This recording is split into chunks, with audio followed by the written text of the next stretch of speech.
A continuación disertará Emiliano Marino. Emiliano es ingeniero químico y magíster en tecnología de alimentos, especializado en desarrollo sostenible. Actualmente es consultor independiente en GESINT. Buenas tardes, yo soy Emiliano Marino y estoy formando parte del simposio por parte del INTA y yo les voy a hablar acerca de los fundamentos y de la aplicación de la economía circular para la industria alimentaria.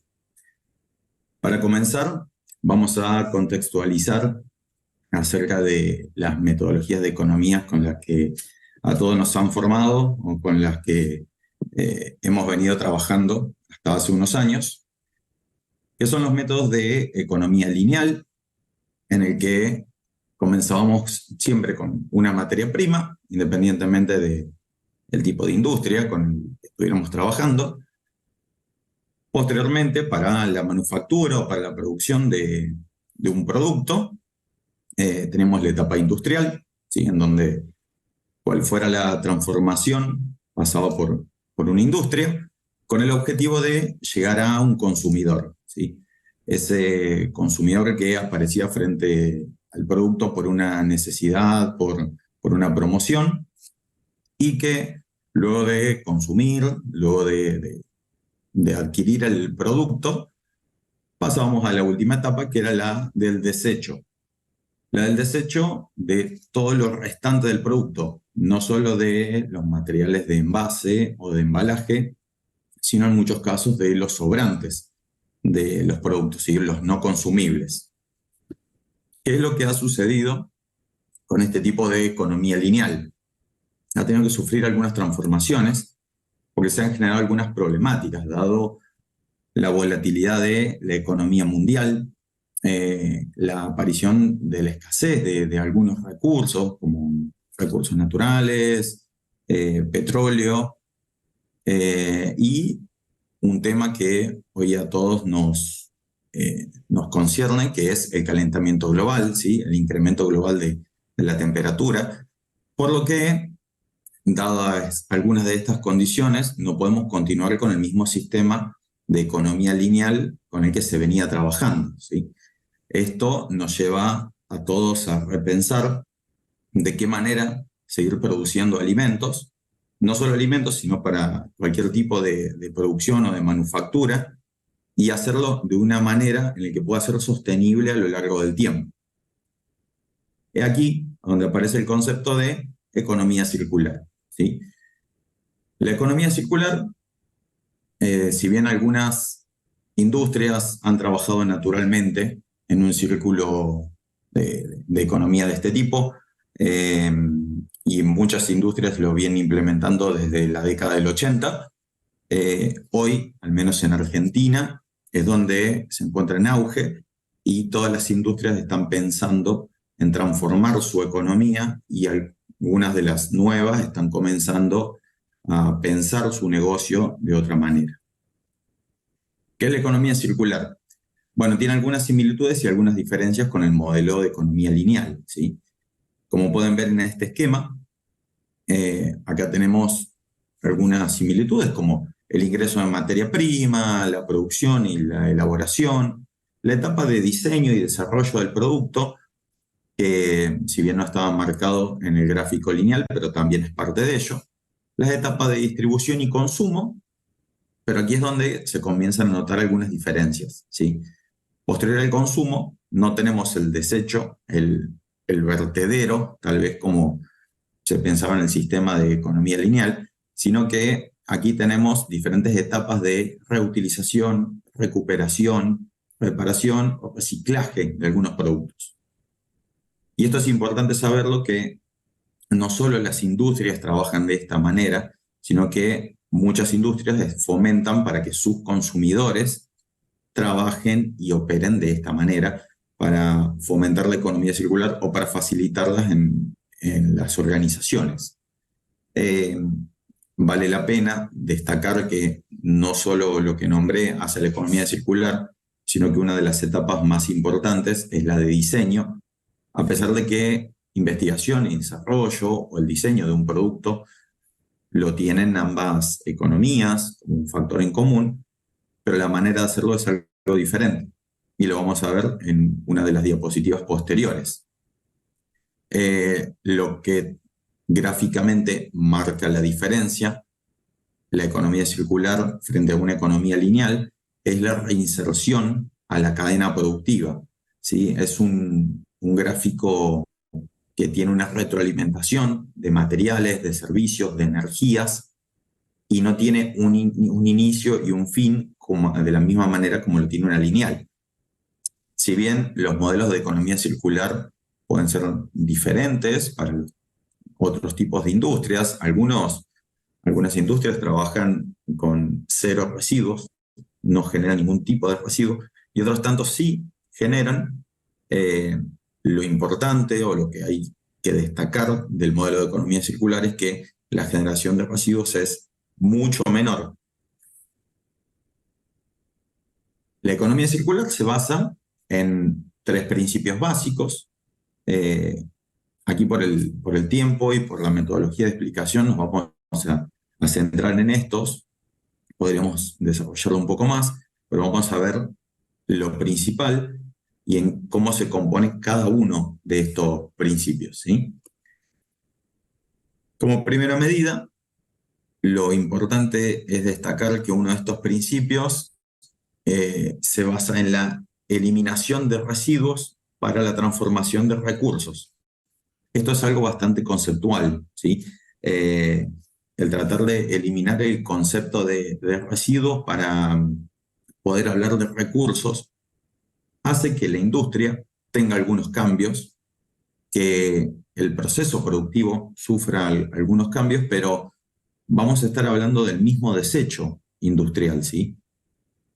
¿Cómo hacer que estos residuos se vayan a transformar en recursos? Bueno, existen diferentes metodologías, pero acá tenemos algunos tips para poder destacar qué es lo más relevante.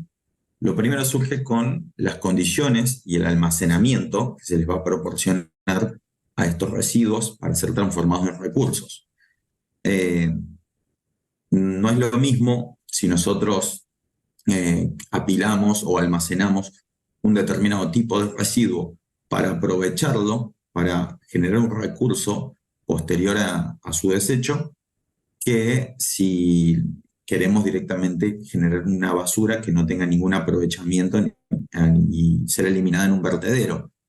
La segregación de residuos y las condiciones de almacenamiento vienen de la mano y están netamente ligadas, ya que la segregación de los residuos hace referencia a la separación de los mismos, ya que cada uno separado tiene un aprovechamiento completamente diferente que mezclándolos a todos juntos, ya que todos juntos llevaría mucha mano de obra para poder hacer una reseparación, pero haciendo una separación en origen o una segregación de los mismos, vamos a poder aprovechar a cada uno por su naturaleza y darle una reutilización, una recuperación energética o un reciclaje para ser insertados en la cadena productiva. Las condiciones son sumamente importantes, ya que un residuo, por ejemplo, que está contaminado con otro, posiblemente se dificulte su aprovechamiento, ¿sí? Dado eso, las condiciones son sumamente necesarias y que se trate como una materia prima o como un recurso que va a ser aprovechado nuevamente.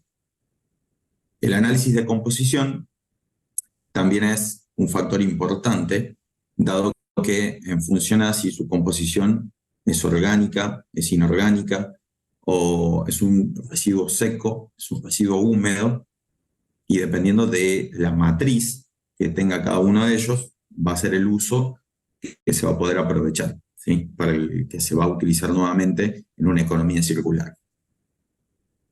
Y por último, para este principio, son los procedimientos de operación.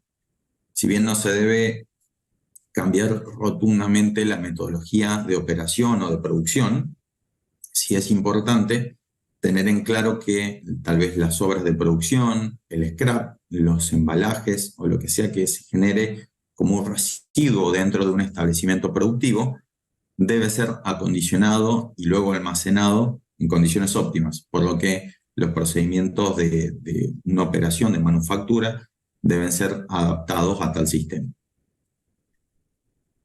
El segundo principio es el ecodiseño. Si recuerdan algunas diapositivas atrás, cuando veíamos el ciclo de economía circular, hablábamos del diseño del producto. Cuando un departamento de investigación y desarrollo va a lanzar o va a crear un nuevo producto, tiene en cuenta diferentes factores, como por ejemplo la vida útil, los resultados sensoriales, el placer que va a causar ese alimento en un consumidor, la experiencia que le va a generar al consumidor, que son tal vez los habituales, con los que siempre se trabajó y en los que siempre hizo hincapié un departamento de investigación y desarrollo. Aquí lo que venimos a traer con el ecodiseño son algunas variables sumamente interesantes para pensar el producto desde el nacimiento. ¿Y qué queremos decir con esto? Bueno, que, por ejemplo, el envase que lo va a contener también debe ser pensado, pero no solo pensado para mantener la vida útil del producto ni para conservarlo adecuadamente, sino que también, bueno, ¿cuál va a ser esa disposición? ¿Sí? Voy a utilizar un monomaterial, voy a utilizar un material bilaminado. Ese material, el consumidor tiene posibilidades de reciclarlo, de reutilizarlo, o se va a dificultar.